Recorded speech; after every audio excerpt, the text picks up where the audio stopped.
Salut à tous, merci d'être avec nous pour le podcast hebdomadaire Sideline Basketball. Nous sommes mardi et nous avons avec nous, bien sûr, Duke Chomba, Benoît Peters et puis par téléphone André de Kendelard qui est le président de l'Excelsior Bruxelles, puisque aujourd'hui on aura 2 fois 15 minutes consacrées au basket bruxellois.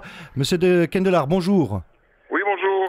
Alors la première chose que j'ai envie de vous demander, est-ce que vous êtes d'accord si on vous décrit comme une des personnes les plus influentes actuellement du basket bruxellois? Non, pas vraiment. Non, pas vraiment.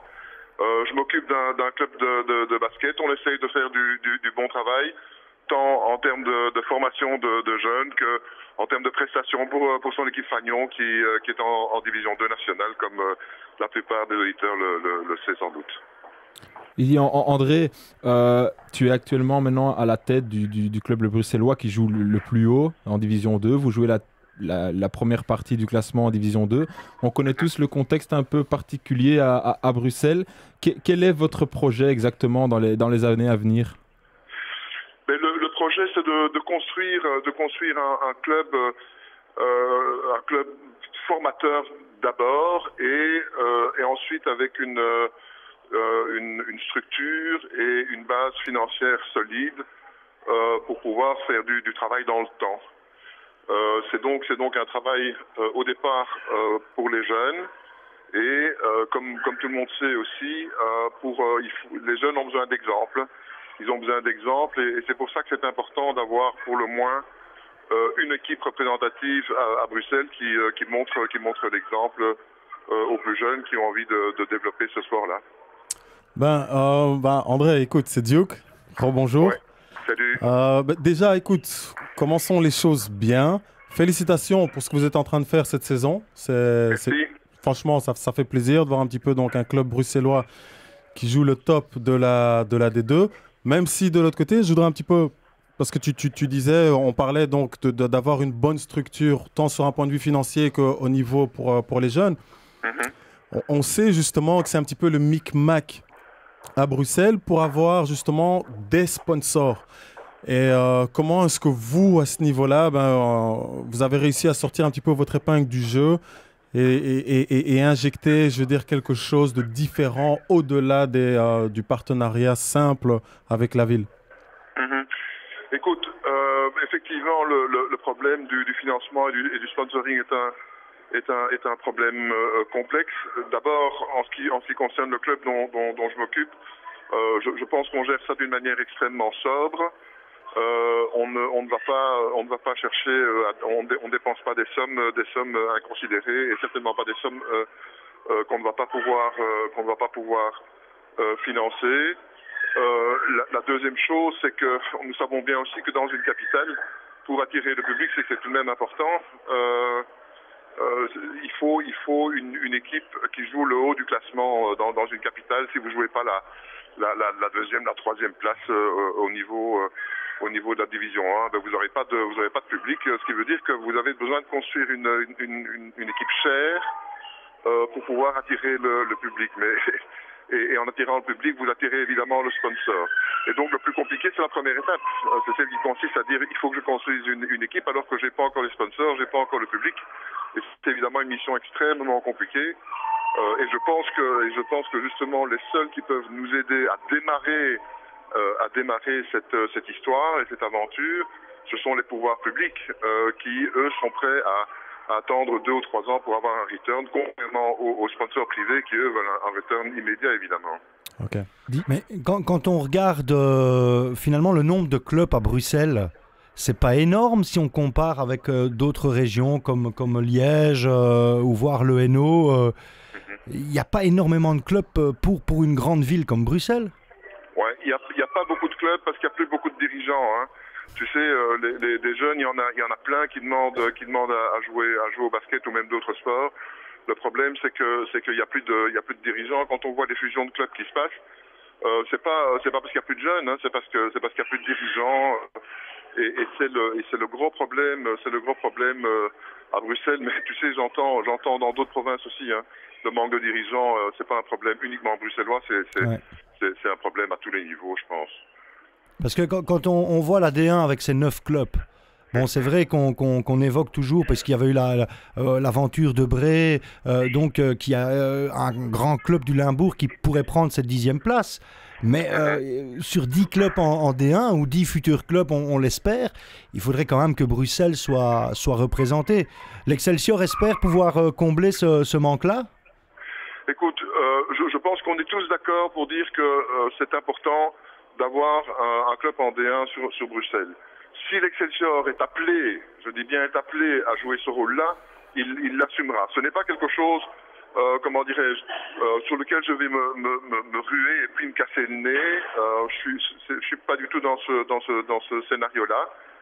Mais si effectivement il y a un engouement tel que aussi bien le public que les joueurs, les supporters, les fans de basket demandent à ce club de faire un effort nécessaire pour enfin pouvoir représenter Bruxelles en Division 1. Je pense que nous serions en mesure effectivement de le faire, oui. Dis André, tu parlais d'attirer le public. On sait dans quel contexte Bruxelles est une région difficile pour la recherche d'une identité propre. Mais est-ce qu'au niveau du noyau, est-ce qu'il n'y aurait pas une volonté possible d'attirer plus de joueurs bruxellois au sein de l'équipe première, ce qui n'est pas forcément le cas actuellement? Oui, tu sais, c'est séduisant de pouvoir dire on va garder nos Bruxellois chez nous, on va les faire jouer en D1, etc. J'entends ça beaucoup. Je ne crois pas que ce soit réaliste. C'est séduisant comme langage, mais je ne crois pas que ce soit réaliste. Tu sais, pour faire une équipe, il faut beaucoup d'ingrédients. Il faut des qualités sportives, bien évidemment. Il y a des enjeux financiers qui sont considérables.